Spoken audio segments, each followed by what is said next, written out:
განცხადება კეთდება ახალგაზრდა იურისტთა ასოციაციაში დღეს გავრცელებულ პირადი ცხოვრების სამსახურ ფარულ ვიდეო კადრებთან დაკავშირებით პირდაპირ ეთერში ვთავთ საიას.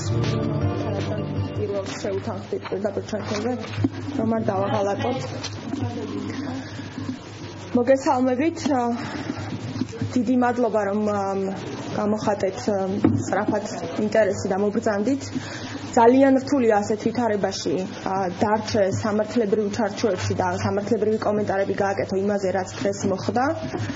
ეს არის დარტყმა არა კონკრეტულ ადამიანზე, ეს არის პირდაპირი და უსაშინლესი დარტყმა სამართლიან და თანასწორ საარჩევნო გარემოზე, კანონის უზენაესობაზე და ადამიანის უფლებების დაცვაზე ამ ქვეყანაში. საჭიროა ჩატარდეს უსწრაფესი გამოძიება და გამოვლენილ იქნეს ყველა პირი, ვინც მონაწილეობს ამ საშინელ დანაშაულში. პირები, რომლებმაც ჩაიწერეს აღნიშნული, პირები, რომლებმაც გაავრცელეს აღნიშნული, ყველა უნდა იყოს გამოვლენილი და დასჯილი კანონის სრული სიმკაცრით. აქვე მინდა გითხრათ, რომ სამწუხაროდ ჩვენი კანონმდებლობა ძალიან ლმობიერ სასჯელს ითვალისწინებს ამ ტიპის დანაშაულისთვის და სასწრაფოდ საქართველოს პარლამენტმა უნდა გადახედოს სასჯელს შესაბამისი მუხლისას და გაამკაცროს კანონით გათვალისწინებული სანქცია. ასევე ძალიან ნათელია ჩვენთვის, რომ ეს არ არის ერთი იზოლირებული შემთხვევა და ამ კონდიციამდე მივედით სწორედ იმიტომ, რომ ყველა განცხადება, რომელიც აქამდე იყო გაკეთებული საჯარო პირების მიერ, რომ მათ ემუქრებოდნენ და აშანტაჟებდნენ პირადი ცხოვრების სამსახველი მასალებით, იყო იგნორირებული ხელისუფლების მხრიდან და არაადეკვატური განცხადებები კეთდებოდა. მაგალითად განცხადებები, რომ ასეთ რამეს ჩვენი ხელისუფლება არ დაუშვებდა, ეს წარმოუდგენელი, ასეთი რამ არ მოხდებოდა, როგორ შეიძლება ვინმეს ეშინოდეს იუსტიციის მინისტრის, ასეთი განცხადებაც მოვისმინეთ დღეს და ასე შემდეგ.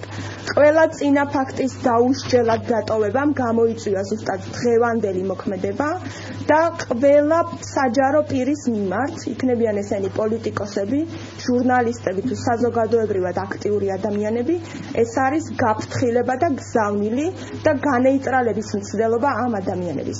საზოგადოებამ ეს არ უნდა დაუშვას. თუ ჩვენ ვართ სახელმწიფო და გვაქვს პრეტენზია რომ ვართ სახელმწიფო, ეს დანაშაული დაუსჯელი არ უნდა დარჩეს.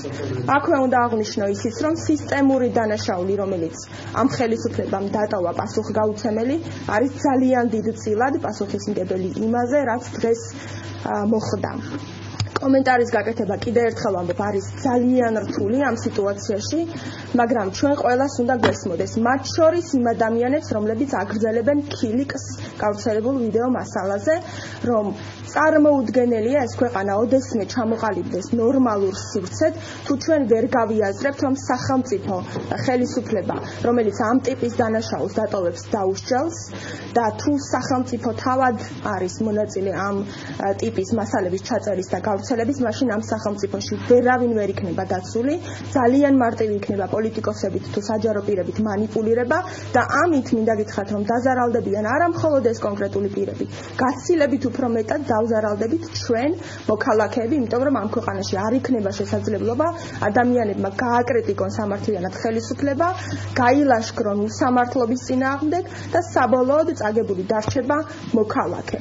მე მინდა შეგახსენოთ, რომ ამ ყველაფერში ძალიან დიდი წვლილი მიუძღვის ხელისუფლებას იმ პოზიციას, რომელსაც მათ შორის აფიქსირებდა ყოფილი პრემიერ-მინისტრი, როდესაც ჩვენ არასამთავრობო ორგანიზაციები კამპანია ეს შენგიხებას ფარგლებში ძალიან კრიტიკულ მოსაზრებებს ვაფიქსირებდით და ვითხოვდით აღნიშნული საკითხის მიმართ ყურადღების მიპყრობას, მაშინ ჩვენ პასუხად ვიღებდით იმას, რომ ჩვენ ვიბრძოდით თურმე ქვეყნის წინააღმდეგ და ძირგამომთხრელები ვიყავით. სწორედ ამიტომ მივედით იქამდე, სადაც მივედით.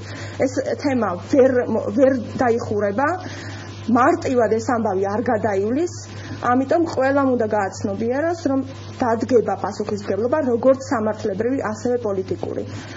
მინდა გითხრათ, რომ ხვალ მოხდება შეკრება, ფართო შეკრება არასამთავრობო სექტორის კამპანია შენგეხებას მონაწილეების შემადგენლობით და ჩვენ ძალიან სწრაფად ჩამოვაყალიბებთ იმ მოთხოვნებს და იმ გზებს, რითიც დავიწყებთ ბრძოლას, გადამწყვეტ ბრძოლას ამ სასტიკი დანაშაულის წინააღმდეგ.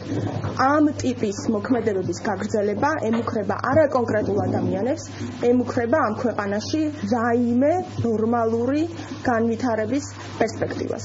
ამიტომ ეს საკითხი ვერ ვერ გადაივლის, როგორც წინა საკითხებმა ჩაიარა, აქ იქნება გადამწყვეტი ბრძოლა იმისთვის, რომ ამ ქვეყანაში გადარჩეს დემოკრატიის და ადამიანის უფლებების იდეა. ჩართო ახალგაზრდა იურისტთა ასოციაციიდან ანა ნაცვლიშვილმა გააკეთა განცხადება, რომ იგი მოითხოვს სხვა არასამთავრობო ორგანიზაციებთან ერთად, რომ პარლამენტ